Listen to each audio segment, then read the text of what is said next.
Hi guys, welcome back to the Improvement Season podcast. Is me, Steve Hall, on the other end, Pascal Floor. And Pascal's currently waiting. I don't know if the listeners, they know what Ring doorbells are. And I got one, I don't know how many months ago now, but you got one soon after I did. Exactly. And they're a game changer because I know you work kind of at the top floor of your house. And so if someone rings, you want it to be someone you actually want to open the door to. And that's the biggest game changer for me. I have so many people selling, or I don't know what they're trying to do. And so also just in like, general, whenever you are, which doesn't really happen that often, whenever you are on the road and there's a package that is being delivered to you, I mean, you can easily then chat with them and say like, hey, I am right now. So that just happened last week. I was ordering something from Asus, and I was waiting for that package, and it wasn't arriving with DHL, and the other delivery companies are proper shit, honestly, especially because they don't really have a lot of locations where they are then handing in your package so that you can then pick it up. Most of the time with those other services, you have to actually then commute to that place, and it's just a little bit of a hassle. And he was standing in front of our door, and I was right now picking up some groceries, and then I was just saying to him like, okay, just put it behind kind of the garage. It's absolutely all right. It was so smooth, to be honest. And the unfortunate thing is, though, it doesn't really have great Wi-Fi, the Ring doorbell that I have. And because we have concrete walls, it makes it even worse. So sometimes there's such a delay in then the mobile device and the notification that the person isn't even in front of the door anymore. Yeah, and that is quite annoying. That. Yeah, I've had it when it's gone off. I'm on a walk with Ada or whatever, and then like it's trying to connect, and then it connects, and they can see them walking off, and I'm like, what did they do? Did they leave it down there? What? It's the worst when they like. I've had the number of packages I have just dropped in front of the door. Like they don't try and hide it or anything. I'm like, I've had a package stolen before. Like they opened it and stole everything out of it. Yeah, so thankfully that hasn't happened. Wasn't since, it a CNP delivery? Yeah, it was a supplement delivery, and they just took it all. It's super annoying, but thankfully let's hope they got jacked afterwards. That's the least hope that we can hope. Because my gym's so close, it's kind of a blessing and a curse. I think it's more of a blessing because I'd be super pissed if I was at a faraway gym and then someone left it on the door. But I know I have many times have to leave a session halfway through, walk home to get the package and put it into the house and then walk back. But thankfully it's only like, it's only 5 minutes or something from the from the gym. You could always get like a parcel package or a parcel box that they can then put the parcel into. Yeah, I'm always worried that those people are just going to like break into that and steal everything inside. Yeah, but it's only for a temporary time. It's not that you're then kind of spending days away, right? Yeah, I hope so anyway. But I don't know where I was going. I don't know we never know where we're going with these episodes. I feel I'm definitely holding on to quite a bit of fatigue. Do you ever have that sensation of, you're quite fatigued when you have caffeine and you don't really, I'm not going to talk about caffeine again, but I'm going to talk about caffeine again, where you have some caffeine and then you just don't really feel it, or you got your Monster, it doesn't do all that much, and then you kind of want more and you're like, I should. And I don't, but I'm just like, I just constantly have this just level of level fatigue across me, and I never quite feel switched on as I'd like to. Even if I have like a good night's sleep, I'm still like, I slept really well, good amount of time, but I don't feel like really full of vigor. And it's just a good sign of needing a deload, I think. Sometimes you just have those days where you can't even pinpoint it to a bad night of sleep, or you at least don't have the perception that the sleep was bad overall.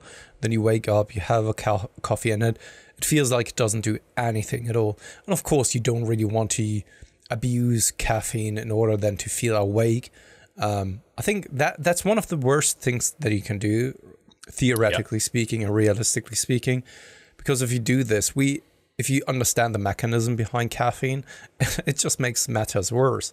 I drink caffeine because I'm probably also a little bit addicted to it. So coffee in general, because that's just typical addictive like behavior, right? When you say like, no, I could easily go without it, and yet you're still drinking it out of habit and routine and all that kind of stuff. And whenever you're not having the coffee or caffeine, you immediately feel it. So whenever you are traveling or so, but mostly I do drink my espresso because I do actually like the taste. But would you do decaf? The thing is, because I do it for the taste as well, I'm very picky now when it comes to certain coffee beans, and decaffeinated coffee is never really as good. No way. So it definitely adds something to the flavor somehow. So it's kind of the same as with meat, for example. If there was like a proper alternatives, like a meat replacement that really tastes and feels like meat, then of course I would immediately jump over to that. And that's not to say that this is the only reason why I'm not a vegan or a vegetarian, because my meat consumption has come down over the years just because there are more options now on the market available, which do taste great. And it's the same when it comes to caffeine though, or coffee rather.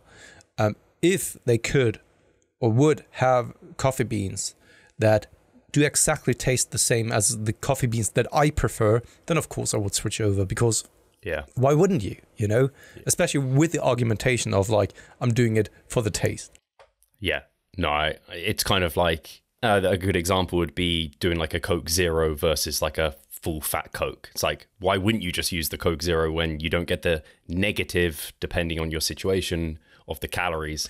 Or alcohol, for example. When people are saying like, I do like my cocktail, so you could have a cocktail without alcohol. Oh no, that's not the same. I don't know. Yeah, I never even liked the taste of alcohol, so I don't even get the appeal of. I know you liked beers, or you like beer, right? Yeah, and they're a great. I said it in the past. They're great alcohol-free beverages nowadays. It has really improved over the last couple of years, and because of that, if I want a beer, I have an alcohol-free beverage instead. And of course, there is still a tiny bit of alcohol left, but nothing really significant that makes you, I don't know, feel the negative impacts, I would say. Yeah. Yeah, I think it's becoming so much more normal for people not to drink now, at least from kind of the people I see and speak to. It doesn't seem to be such a faux pas to be not, I think calling yourself teetotal is, I don't know, it sounds a bit extreme, and I think most people aren't. I guess it's similar to being a vegan versus being mostly plant-based. Like if you just say like, I just don't eat that much meat, it doesn't sound that strange. Whereas when you say Steve, vegan, people are like, oh. Has it actually come down? Or is it just that we are getting older? It's my perception.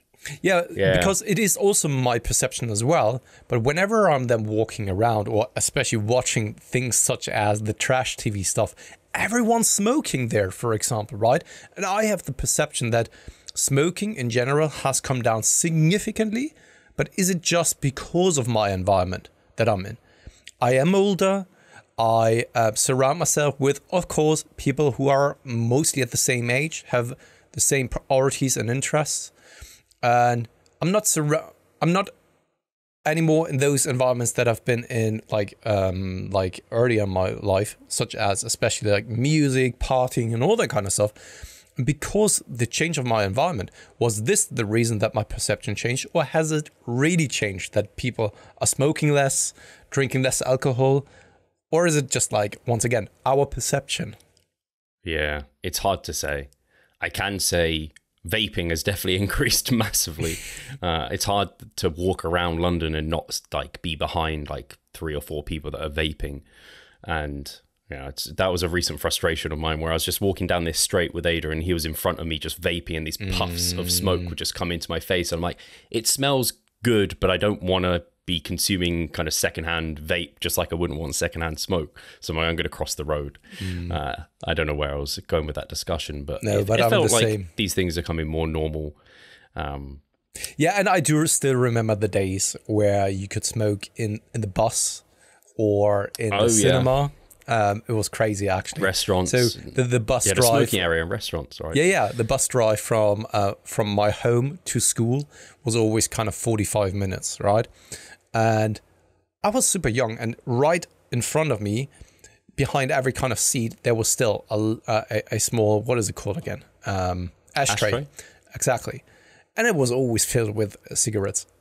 That is so crazy how that changed over the years. And I do remember the time when people were smoking in the cinema and all that kind of stuff. Yeah. It's crazy. So I do like how it changed over the years, though. Yeah, absolutely. Is a big win. But so for me, in regards to the caffeine chat and the fatigue, I'm not 100% certain. I auto-regulate my deloads, basically, in terms of how I'm feeling, how I'm going.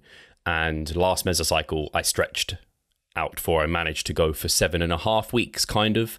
Essentially, it's like a 7 weeks, and then I do 2 days, and then I take the 4 days off. And I think that's probably what's going to happen this week. I think I'm going to probably go in today and be like, I got through that session, but it was pretty trash, or not trash, but it didn't feel as productive as previous times, and it was a grind to get through. Do you think, just on a side note, that because you've pushed it for so long in the last mesocycle, that there may be some fatigue kicking in that you haven't got rid of? I'm not sure. I haven't deloaded for more than 4 days for, I don't know, maybe a year. I haven't taken a whole week to deload for a long time, and my mesocycle lengths have only got longer. You could then argue and look at the set volume that I'm doing and be like, but is that up or down? And I can't honestly say. I'm less, as we've spoken about before, I'm much less, I'm way less often modify my set volume. I kind of come out of a deload into a first week of training, and it's a bit lower, and then I might add a couple here or there, depending, especially if there's some new movements or something. But for the most part, it's fairly static. So yeah, it's just, there's been a host of different changes. So I don't think so. I don't think there was like a level of fatigue that I didn't get rid of, at least at this moment, because the mesocycle length has just been the same as the last one. So it's not like I needed to deload after like 4 or 5 weeks, which would be a sign that that accumulative fatigue you didn't quite wipe clean. Are you planning on changing that? So are you with only taking 4 days of a deload, the more fatigue is now kicking in? I will, in a sense, I also try and be honest, this is hard, to auto-regulate the deload length as well. So after 4 days, if I was still like, man, I'm just not feeling it, then I would continue to take it. But if I'm like, after 4 days, I'm like, I feel good to go, no niggles, muscles feel recovered, psychologically, I feel like ready to jump into the gym, I'd get into it again. So the only concern there is, obviously we love training. So if I just convinced myself that I was ready and I wasn't, that would be the problem. But I think because generally we're motivated to train, you know when a deload is due when you aren't motivated at all to get in there and you're delaying sessions and you just can't be asked. But once you're feeling good to go again, I think it's reasonable to say so. You could actually assess my week of training this week as a deload week, because when you just look at it, I'm going to do two, maybe 3 hard sessions. So I've actually reduced my volume and intensity in that sense by a half or more. And so in a sense, it is a deload week. It's like someone who's training 2 to 3 times a week. They're kind of deloading every single week. So it's very rare that they're going to accumulate such fatigue that they have to deload. Whereas when you're doing 4 plus, like then the cumulative fatigue starts to probably become more of a problem. So I think it's actually easier. I don't know why I talk about it this way. It's because it feels like today and tomorrow and maybe the next day I'm not deloading, but hey, actually this week as a whole is going to end up looking like a deload week. So I think that's why cumulative fatigue hasn't been a problem. Yeah. I'm just trying to challenge your views, of course, and that's why I'm going to ask you a couple of questions. All right? Sure. Do you think that maybe this is also because you are so biased and so much in, for example, also the zone right now, having built up that momentum, that you're talking yourself into that is absolutely all right? I don't think so. I think I've challenged my preconceived beliefs that you need a week to do something. Like a deload has always been spoken about as a week, but there's no reason it needs to be a week. It just needs to be as long as the tool of the deload is, because there's a cumulative fatigue that is masking performance. So the deload is the tool to remove that accumulative fatigue so that you can perform again and recover and have a productive another meso. That tool doesn't need to be 7 days, just like a mesocycle doesn't need to be 4 weeks, 5 weeks, 7 weeks, 8 weeks. It needs to be the length of time that it needs to be.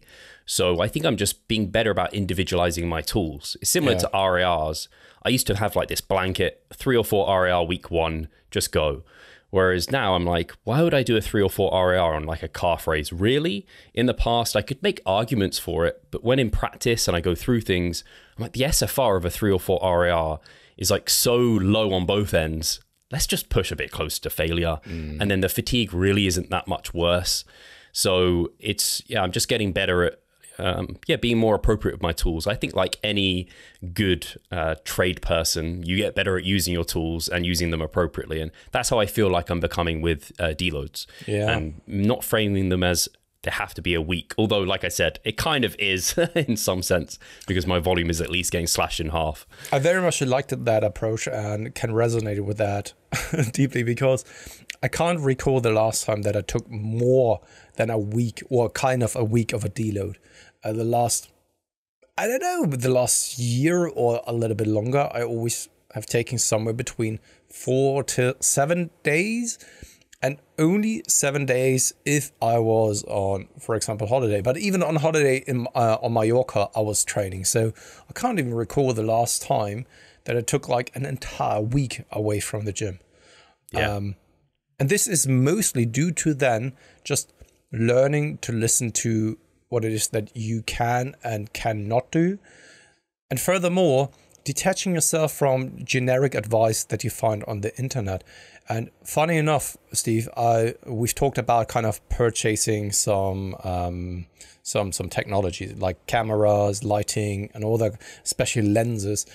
And especially in that segment, I'm someone who does a lot of kind of digging into research, or kind of, I don't really like the term research because it's inappropriate in that kind of manner, but I'm informing myself of what other people's experience are, what they have to say. The thing is though, with YouTubers who do technology reviews, you never really know where they are coming from.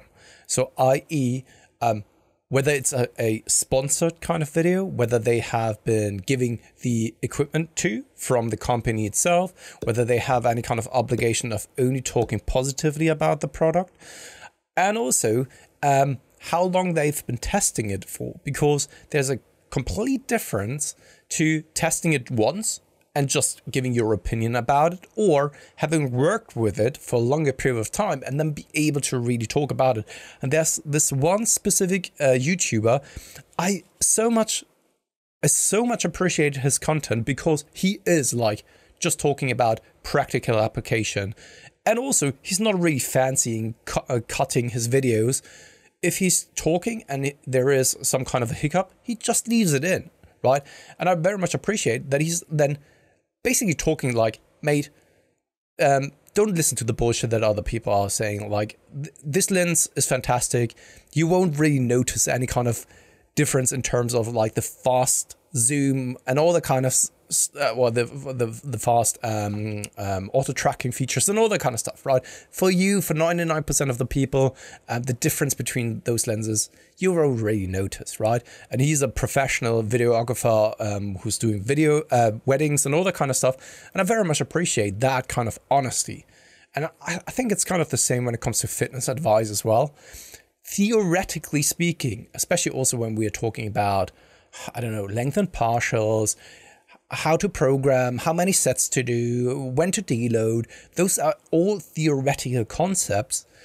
And taking on board that feedback may be working, of course. And I think it's also well warranted to take on feedback from others, but eventually you have to figure it out for yourself. And you will probably not die in testing things out and doing it one way or the other way.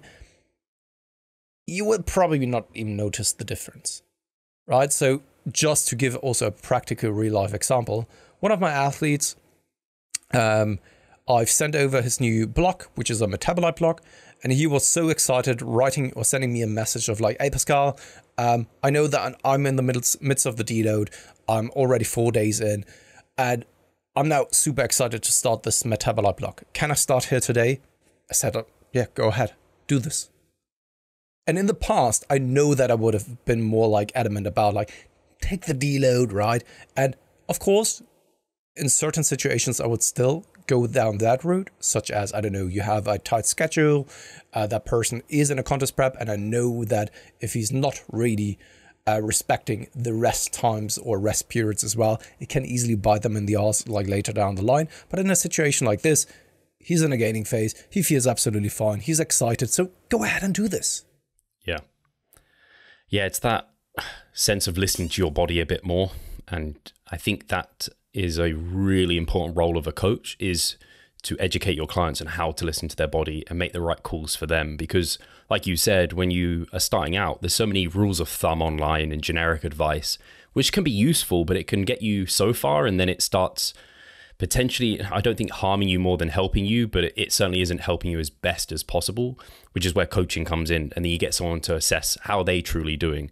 Because yeah, on paper, a mini cut might be a great tool for a physique, a physique enthusiast, call it that way, to extend their massing phase and chop off some body fat really quick. But if you go into it and you're like, yeah, I'm going to lose 1% per week of body weight, your performance is dropping off in the gym, your sleep is really shitty, and you come out of it and you're fatigued as hell, like that wasn't good for you. That isn't the appropriate tool. And as a coach, like for yourself, Pascal, you could assess that person, be like, hey, there's no way we're mini cutting. I mean, you've told me they haven't been successful for you in the past. And also, I know you as an individual, it's just not the right tool in this scenario. So it's one of those where I think a lot of people are looking for answers and expecting experts or texts or science to give them the exact answer of what is the perfect prescription for them. And actually, they need to just look in front of them, look at their own logbook, look at their own data and history, and that will give them better insights and answers than necessarily like a new paper on volume. And it's super hard, though, to come to those conclusions, because I think, Steve, especially what we've experienced in the past, we were looking for answers because we were maybe also overwhelmed by all of the information that we have found, and we couldn't interpret what we've experienced. Because if you're a new beginner, you may not even know what the pump feels like. You may be even concerned about, okay, what is like a typical question of like, can I train when I'm still sore? Right? And I think that development is totally normal, and it's absolutely all right to still ask questions and all that kind of stuff. But at the same time, don't just be overwhelmed by the information and end up being paralyzed by it. And by that, even hold yourself back. And I think that this is also going back to the discussion that we had of what's his name again? Who was then talking about the RER stuff. And, exactly.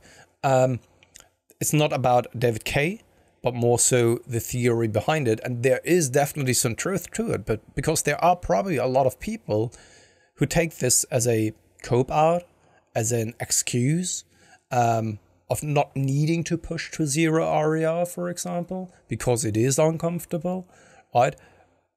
And it's kind of also going back to then the tech reviews. Sometimes they're talking about things that are never really relevant to you, and it applies to training and nutrition as well. Like, do you need the fastest kind of chip in your new smartphone? Have you noticed that the old smartphone was slow for you? You will probably never max it out, the technology, and the same goes then also for your body. You're probably most of the time not in a position to worry about 90, 95, 99% of the things that other people are then talking about on the interwebs, you know? Yeah, on a related line, it reminds me of a question that I recently got over on Instagram, which I totally understand. And I would have been asking this question, I don't know, a decade ago. Basically, what would be more optimal in this scenario? Having 25 grams of whey protein post-workout within an hour. 25 grams of whey protein post-workout, and then an hour later having a whole meal with protein, or just eating more protein throughout the day of larger feedings. And I was just like, optimal is, there is not like this pinpoint optimal, especially for protein, especially with the data that recently came out. I was like, both are equivocal, whatever suits you. And they were like, yeah, but what do you think? And I'm like, the data is quite clear here. Both of them will, like, there won't be any difference between the two, whichever suits your preferences. And they were like, like they were really hoping I would give them like, that's going to be the silver bullet that's going to change your results. It's like, there's just big swaths of things that work, and you just need to give it time, and you can only engineer towards optimal in small amounts. And quite often it's just individual. Yeah. I think it also then depends a little bit. So once again, I think it's absolutely all right to ask questions, to be curious, as long as it doesn't really hold you back. And I think that this is also one of the reasons why those, I would now just call them bros, because that is what the general consensus is. So you start lifting, you have other people who are already lifting, and you just go hard and eat big, right? Whatever this means. But you just like push, basically, maybe even over failure, do some forced reps, have someone else helping you. And then once you go home, you just eat. You just eat. You're not really tracking macros and all that kind of stuff. Well, this is necessarily not the way that I would recommend most people do it. I think that those individuals most of the time see, of course, better progress in the first initial years than the ones who are trying to understand everything when they can't really put the information into the right context. They are giving the information that you can't really interpret. It's kind of the same as when I were to read a scientific paper that I have no idea about. So kind of, I don't know, even exercise science. There are certain papers that I simply don't have the expertise to interpret and analyze. And then there are many other fields where I can read the words. I understand the words, but I don't understand the context and the meaning behind it. And it could also then be the same kind of context with new beginners to lifting and nutrition, who are then getting the information, receiving general advice, but they can't really put it into the right context for themselves and don't know how to apply it and all that kind of stuff. And I think that for the vast majority of people, it's probably better to just like switch off your brain a little bit and just train at first, right? See whether this is something for you, whether you have what it takes when it comes to the focus, mentality surrounding the gym, and just eat and train. And I know that this isn't really satisfying, especially not for the listeners that we have, because we want to understand more. Yeah, I think it's that being comfortable enough. And I think you kind of frame that well with when you're new to the gym, like get in there and do work, and like following generic advice at the start, everything's going to work, and that's going to be generally good advice.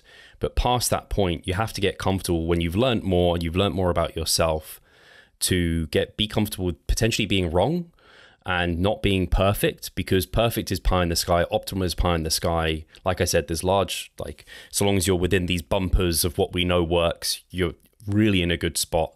And listen to your own feedback a little bit, because that's certainly something I was always trying to do, is like, I don't want to do what works. I want to do what works the best. And the thing is, we don't know exactly that. We have like optimal equations in our head in terms of, okay, how many reps in reserve should we leave that leads to a better SFR? And okay, we shouldn't train to failure all that often. And length and partials, again, that's up to debate. Should we or shouldn't we use them? Like, I'm comfortable using them with the data we have and my experience, but also I'm fine with being wrong. Like I've been wrong with other things. It's okay. We learn and we evolve and we get better. And I think it's just, people are so often, they want the answer, the way, because they don't want to waste any time or effort. It's like, but you have to be a little bit comfortable with some things potentially being a bit off, and then you just reassess and adjust. And that's okay, because we're all going to make it in the end. What's that Ziz? Like, we're all going to make it, brah. Yeah. Something like this. Pascal, how's your diet going? Good. So on the weekend, just on another note, I was out with Katie. We had, for the first time in a D-Day, and we went out, had for lunch some can't even recall something. I had some kind of a Korean dish. I had a Korean dish. And then for dinner, we had sushi. So as you can tell, of course, I didn't really track, of course, right? And I didn't really care about whether I ended up in a caloric surplus at maintenance or in a caloric deficit. Right now, I am doing the hybrid style of the between a mini cut and a normal cutting phase. But I am so much more relaxed with that. In the past, it would have stressed me out and I would have secretly still try to end up in a caloric deficit. And this time it was just like, mate, it's one day. I'm not in a rush. I don't have a set deadline. Even if it sets me back or were to set me back like a couple of days, I don't really care, right? It was a very, very lovely day. And in the end, I'm not even thinking about this, and it's lovely that nutrition is being controlled, but also doesn't really dictate you anymore, dictate your decisions, dictate your behavior surrounding other people and also certain events. And it's so freeing. And I've talked about it a couple of times in the past, how lovely it is to, for the very first time in my life, be in the most freed position when it comes to nutrition and still having full control at the same time.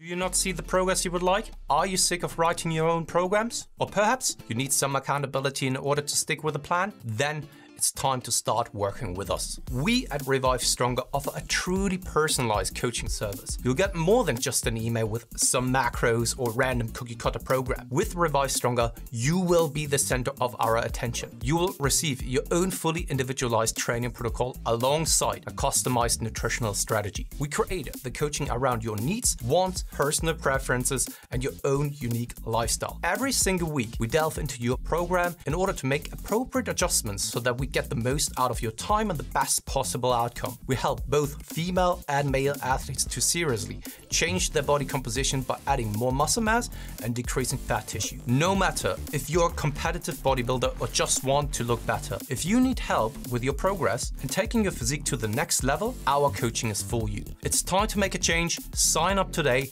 and let's revive stronger. I don't know why this makes me think of an analogy of when you first start a job and you get your paycheck and you're just like, oh, I've got all this money, I'm going to spend it on this, and then you're kind of starving, or not starving, you've just got no money by the end of the month. You're living paycheck to paycheck and it's stressful. But over the years, obviously you earn more, but maybe you get better at managing your money. And so you're like, oh, I can kind of spend how I like, but because how I like is reasonable. It's not like how I like is, I don't know, getting a fucking limo 5 minutes down the road. It's okay, I'm gonna be sensible. So I think it's very much that is where you've got to. You're just very mature and you know how you can spend and what's reasonable, so you don't have to overthink it and budget it like crazy every single time you have that experience, which I think is great. I think that's a great analogy, to be honest, because you can even extend it further. When you start making money, right? Especially then, you had maybe a couple of things on your wish list. Because you've never been able to afford those things, you start spending the money a little bit faster than maybe later in your career or when you're growing older, because you start not really putting that much value in money anymore. You are able maybe to also then save something, and all right, if I want this, then I can either save for it or I can even spend money on it right now. And you're going about it in a much more distant manner from an emotional perspective, and also less impulsive manner, and much more mature manner. And that's exactly it. And it's super freeing. And I honestly would love everyone to be able then to experience that if someone ever had some kind of weird relationship with food in the past, whether it may be something like anorexic tendencies or maybe even overeating and all that kind of stuff. I would wish that everyone would be able to get to that point. Unfortunately, though, I think that's not possible, that everyone is able to then pull this off, to be honest. Yeah, I think it's something that it doesn't just take time, it takes time working on it, because you've constantly worked on it over time, and so it's got better and better. And I think some people just think it's going to fall in their lap and get better. What I have to say, though, about this, Steve, is And this applies also then to our discussion surrounding, okay, biofeedback, what feels good for you, reading the body. It's not, and I really want to make it clear, because otherwise it's very hard maybe for people to understand what it is that we are going through, because you can easily fall into the trap that we are then, at least that's not the case for me. Maybe it's different for you, Steve, but I'm not sitting down at the end of the day reflecting upon, okay, what was great at my training, and really taking the time sitting down for half an hour to think about things. Same goes also for nutrition. It wasn't like that I was taking the time before a meal and then really calming myself down, doing active work, and then after the meal of like thinking, oh, how did it make me feel? Let's note it down. I think that, of course, for some people this may be helpful, but it's not how I'm doing things. And that's why it's more like a subtle process over a long period of time. I'm training, and over time, I'm feeling like, oh yeah, I'm feeling good. Right? And I take this positive or negative feeling and just continue building upon that. So you may be always at a crossroad. One road is kind of negative, the other one is positive, right? And then you go down the positive road and you realize, hey, this is great, and now I'm continuing on that route. And the other one is, okay, this is feeling awful, such as I had it with machine bench press, for example, did that, and every single time I did it on lower repetitions and a little bit heavier, my shoulder is actually giving me some issues. And I said, like, okay, let's not do that anymore, right?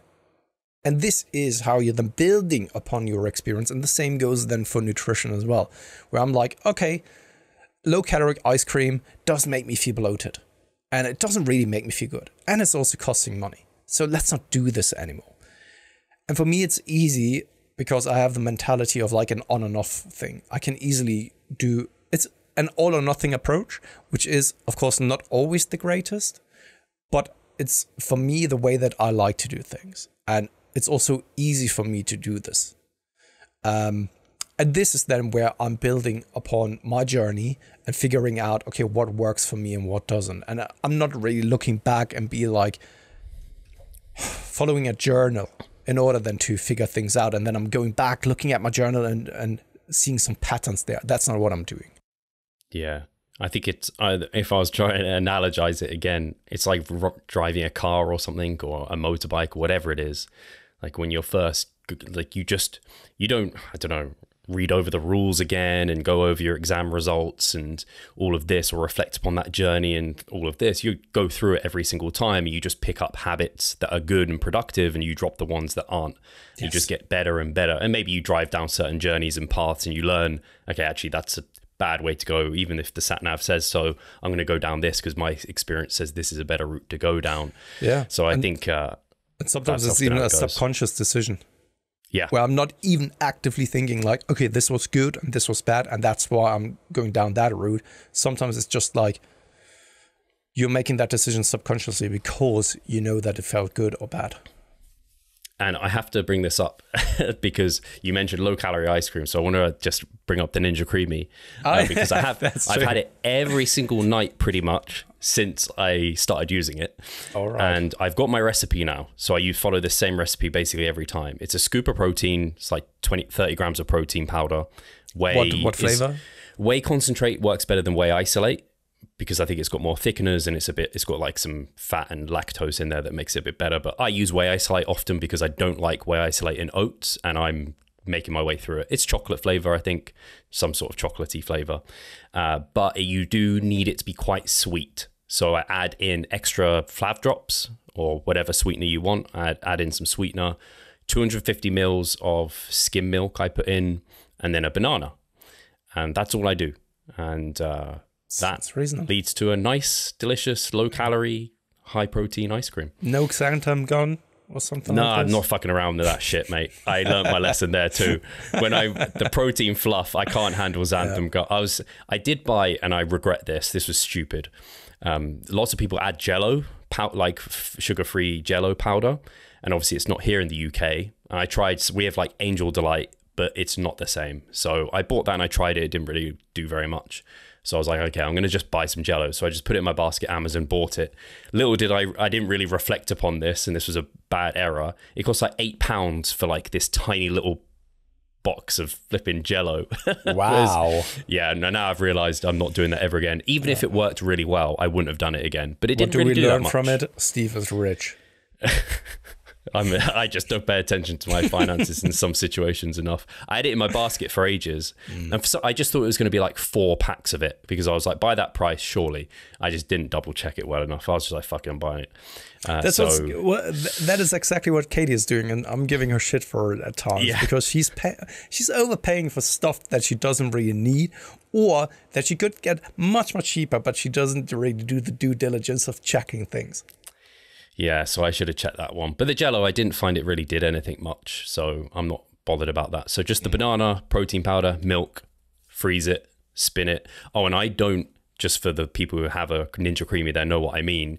You normally put it through like light ice cream and then you respin it. But before you respin it, typically you add a little bit more milk to make it kind of more creamy. I don't add milk because I want it to be more icy and thicker, because I'm dieting. I think that just helps. So I do that. And then I normally add some Ninja Creami Pro already, I can see. Get slowly. And then I add 15 grams of some sort of cereal. I normally add like some multi-grain kids shape cereal that's like high volume and a little bit fibrous. That works quite well. When do you eat that? That's my last thing that I have. It's like a nice nightcap in a sense. So I normally do like a salad with salmon steak or with eggs.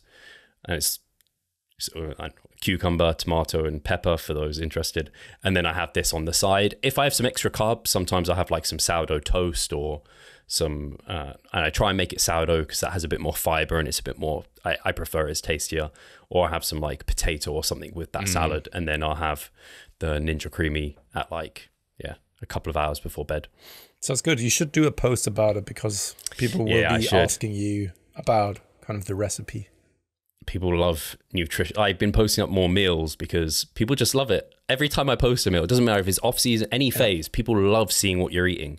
And I'm like, it couldn't be more boring because my meals are basic, proper basic. Like I cook in the microwave and that is it. But people are always interested to see what you're having and they ask questions and it's good for engagement. I know there's this one fitness dude out of Germany. And once again, I am clueless when it comes to the fitness industry in Germany. But I do know that he was a YouTuber, a vlogger in the past. And his content now, because it popped up on my Instagram feed at some point, I clicked on it and clicked on his profile. And he's only doing fitness recipes and fitness hacks when it comes to meals and all that kind of stuff any longer. Only this. And I think that he has somewhere up to 200,000 followers or something like this. Yeah, and it's only German, which is crazy. Especially if you can find, because when I look for example, Ninja Creami recipes, almost always American. So if you can like, I don't know, set up a page that's like UK, like you can go very specific. Oh yeah, cups and ounces and all this shit. I'm like, fucking hell, I can't deal with this. Jell-O, what the hell is that? Yeah. So anyway, that was my Ninja Creami experience so far. Fucking hell, eh? You use proper measurement tools. Yeah, I'm bad for it though, because I often talk about pounds versus kilos. Stones. The same. Oh, stones is damn. Yeah, then you're getting real old school. Is there anything in the fitness realm that you've seen? I don't even know. I have one thing in mind. I don't know how much I want to talk about it, but we'll see. I've kind of brought it up because it's on mind. But Go ahead. Yeah, is there anything on your end? So for me, man, it's just wild to me. We've spoken about it before. Mike Israetel, he has become within our space, like a phenomenon, which is crazy because like back 5 years ago, he was like, it was almost like our little secret. Mike Israetel, this guy, incredibly intelligent, super funny, like he is such a legend. And now everyone gets to experience him. And it's kind of strange because it's like, it feels like you kind of not lost him, but he isn't your like, I don't know. You know what I mean? Like our kind of Mike. And it's just wild because, I mean, first of all, he's on like every big podcast and podcasts I've never even heard of or seen. And channels with millions of followers, and I'm like, I didn't even know these channels existed, and Mike's on there talking about stuff we talk about, and I'm kind of like, it's crazy. But also, obviously, he competed. I don't know if you've seen, he competed this past weekend. I've seen only one picture, and his Maybe post a couple of with a weekends. back shot. Yeah, so I've seen a few, because obviously through the research for the podcast, I try and like keep somewhat up to date with what's going on within our space, like the Noble Natties, for example, kind of keeping an eye on what they're doing to some extent. And obviously I see a lot of, that's why I'm seeing so much of Mike, because he's just everywhere. But I've seen quite a few people like break down his physique and like, I don't know, why he didn't do as well as maybe hoped. And Greg Doucette has just decided to go, Mike is doing really, really well right now. He's popular. I'm going all in on Mike and just like diving into him. I think I actually spoke to you about this off air in terms of like, he's like essentially saying, Mike, you need to stop. And why are you competing? You don't need to do this. And the reflection for me isn't necessarily, do I agree with what they're saying or whatever? It's just the fact that Mike is so popular that you'd think about any person going for an IFBB pro card. No one's going to like take their photos, break them down, go through all of this. But because he is such in the limelight now, big accounts with large followings are like looking at these photos and assessing him. Why did he come? I think he came mid of the pack, like sixth or seventh. I don't want to give him the wrong placing, but like, and breaking down his physique, it's just crazy to me. And I wonder how it feels for Mike, because I think it has been a slow ascension for him, but he's spoken about that kind of build up in popularity and becoming like somewhat famous on the podcast before. But now it's like, it's serious. Like it's really got to a point. And I wonder, because obviously Greg Doucette, if anyone's watched those videos, it's not like, I can imagine that's not I don't know if Mike's watched them, if he's heard of them, he's probably heard of them. But I just wonder how that feels to be in Mike's shoes right now. And I guess it's, one of those things of, I know for you, for example, Pascal, you keep yourself to yourself quite a lot. To be in Mike's shoes, it's something that I think would make you feel incredibly uncomfortable. Like someone picking your physique apart in that way, like, and giving you advice. Like it's just, he has to have developed thick skin to deal with it all. And it's just, I'm sure some of the listeners have also seen it. And I'm just like, I don't know what to think of it or what to make of it. It's great, obviously, Renaissance periodization being so big, but I guess it brings me back to the saying, for every gimme, there's a gotcha. And I think for Mike, at least, he's so confident in, I hope at least, he's so confident in who he is, what he brings, what his morals and values are in life, that he can kind of not take anything too much to heart. And I to some extent, worry how he feels about it. But hopefully I think he's a strong individual, so I'm sure he's all right. But it feels weird even to say this on the podcast and not reach out to him. But he's got to that level of just like popularity. Yeah, absolutely. So we can only speculate what it's like, you know. But as a kid, or not always, but most kids, especially the ones how we grew up, Steve, in the 90s, I very much looked up to, especially like pop stars and all that kind of stuff.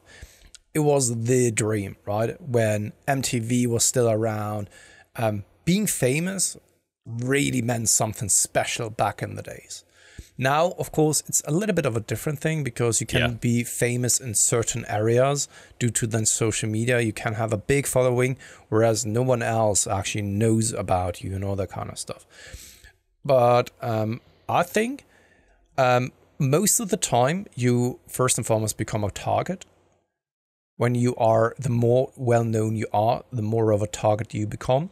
And secondly, most people go at some point through a time where they are becoming the hated ones. Very rarely are people just like being loved by most of the people. Such as, I don't know, people that I can think of are Chris Bumstead when it comes to, for example, bodybuilding. Nearly everyone just thinks, has some I don't know, just likes this guy, right? For whatever reason. And of course, there are also certain people that for whatever reason, people just hate and despise, even without them having a valid reason for it. But sometimes it's then like this, that people are just well appreciated, well loved throughout their entire career. Henry Cavill, for example, right? Like everyone is just like, man, handsome dude, cool guy, nerd at heart, all that kind of stuff, right? Hardly ever do you hear anything negative about him. However, then there are other people who start to become, at first they are loved by a certain audience, and then over time, they're just getting hated by so many things. There's so many people without any kind of proper reason for it. It's just because they are becoming a target, and then maybe people's perceptions changing, and then they are hearing some negative things here. They hold them even more accountable to certain morals and values than they do with other people, for example.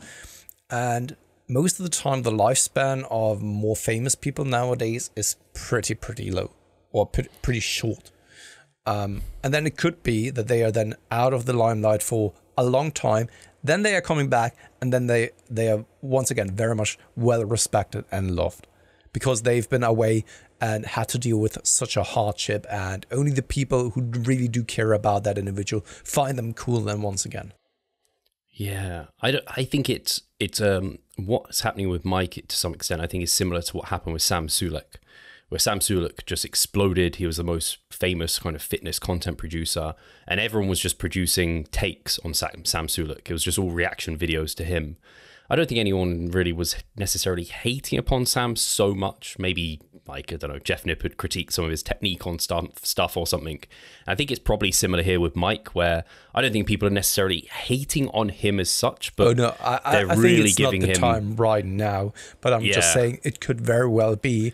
Yeah. Right now he's a target, and then it takes on a certain dynamic that maybe then in the future he's being hated by many people. Yeah. I think people are riding his fame from the looks of things, and I just don't want to. I don't want to do it myself, to be tempted by that in that way. Like that doesn't sit well with me. And it's also, I know how like famous he's getting, because I've had people comment on my stuff being like, "Hey, have you seen, like, you've done?" It was a leg press, for example. Someone commented being like, "Mike Israetel would not agree with your leg press technique. Watch this YouTube video." And I replied back to them like, I think I know what Mike thinks, and like pretty well, and I think he'd actually say this technique is really legit. And it was just so strange. It's like a lot of people would have known me through Mike, but now people are, I don't know, coming to me or seeing some of my content, and then they don't even realize that me and Mike are acquainted at all, and Mike's to that size where he's just reached so many people that you get those sort of comments. But yeah, he's just, like you said, I don't know how long and where it will go, but it's just been crazy, because I think apart from Jeff Nippard, but I don't know if Jeff Nippard had such a quick rise to fame, and I don't think he was as, like, I put it, omnipresent as what Mike is. Like, Mike seems like he's everywhere. So yeah, it's just something I've noticed. And obviously, I don't know if you saw the post, but you did. So you saw the post where he posted Vegeta and then the back shot, so you know he's not competing for the rest of this year. So yeah, I just hope he's all right and he's doing well. But that's the only thing, because we know him personally, and that's why there's a different, of course, connection and perception of things. And I can only say from a personal perspective that I really do hope that he's not getting to the point where he receives a lot of hate, because I would always assume that everyone is still human, right? And everyone is still very much susceptible to those negative comments.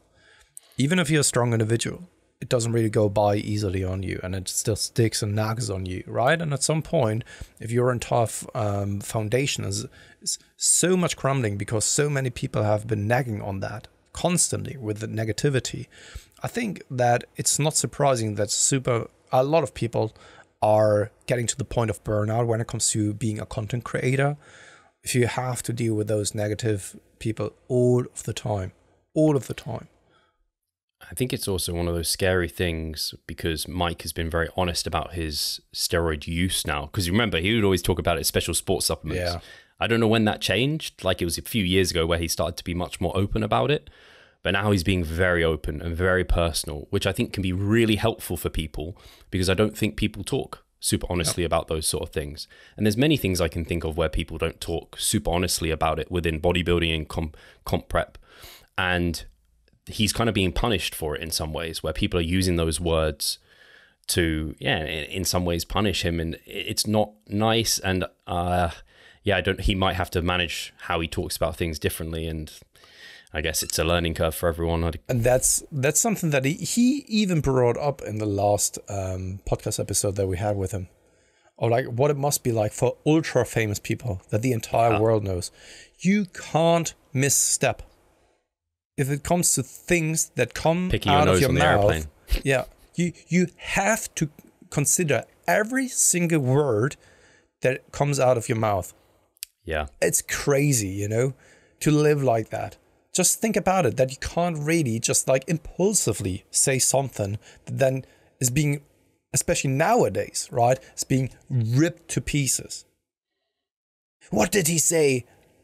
He's misogynistic. He is a racist, whatever, you know? Because people interpret so much in one single phrase or one single word. And if the entire world knows you, I think that is a pressure that most people, me, myself included, I wouldn't really want to live like that. I wouldn't also really want to live like that I can't really step outside the door anymore.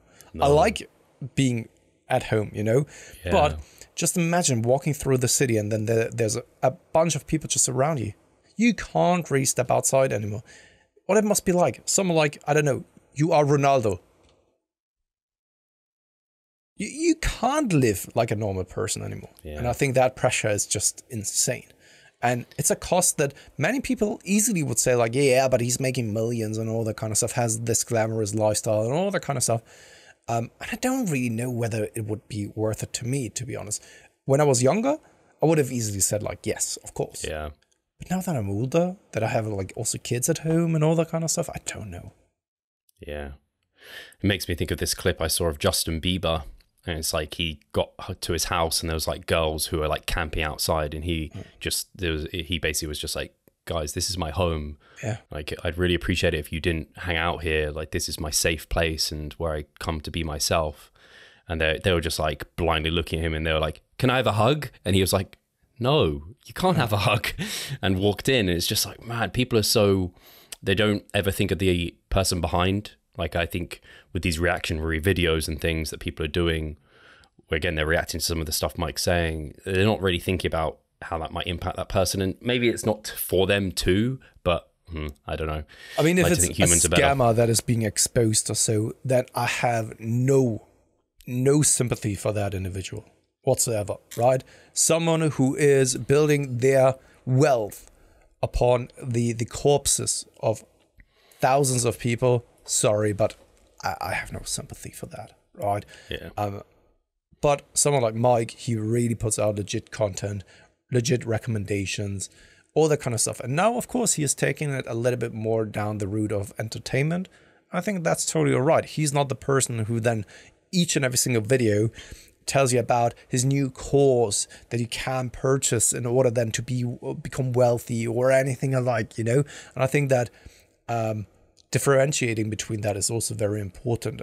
Who is kind of the person who kind of is wrongfully doing things and who's kind of scamming people and deceptive when it comes to content creation as well. Each and every single video is more about promoting a product instead of really putting out either entertainment or educational stuff. And then someone like that, to be honest. Yeah. Because who do you want to have around? The scammers or someone like that? Yeah. On a positive end note, maybe, I do think about the saying of a rising tide lifts all ships, if that's the saying, something along those lines. And it's awesome to see Mike collaborating with like Eric Helms, like Dr. Pack, Milo, Jeff Nippard, like all these various names. Brad Schoenfeld, he recently did a video with Menno, of course. Thing is, though, Steve, I'm still waiting for your invitation over to his gym and then having a training video there. But where is it? To be fair, Mike has invited me and Crystal. Probably years ago, they invited me, and they would open that invitation, I hope, at least. And funny you mentioned this, because someone messaged me and they're like, Steve, how has Chris Williamson had a workout with Mike and you haven't yet? Like this, they were like, it personally offends me this hasn't happened. And I was like, well, they're in the US together, it's a little bit easier. But I was like, you know what? I should be in the US for the WNBF Worlds. So in November time. and that is in Boston. Michigan, yeah, I mean, it's in the US. It's not that far. So I actually reached out to Mike a few days ago, and I was like, I should be there between these dates. If you're open to it, I'd love to be able to hook up and create some content. And so there should be something in the works. He said Crystal's going to contact me and we're going to talk through things. So it very well will be happening. And I need to make it happen. I was like, even if I don't go to Worlds now, actually, I'll use that as my kind of target. It can be at a world, to be honest, that in a selfish way, or in a, I don't know, a very honest way, going to Worlds will have less of an impact on me as a whole than going to Mike and generating some really sick content. Like probably the video footage, the photos, everything I would get through doing that with Mike is going to be like even more standout than being on the stage. Now, I can't say which one means more to me, but yeah, it'll be sick to do some content with him. So yeah, maybe that will happen this year. It should hopefully happen. Yeah. And on that note, I think it's time to end the show here today. Look out for content with Steve and Mike, I would say. It is in the very distant future. Cheers, guys. Cheers.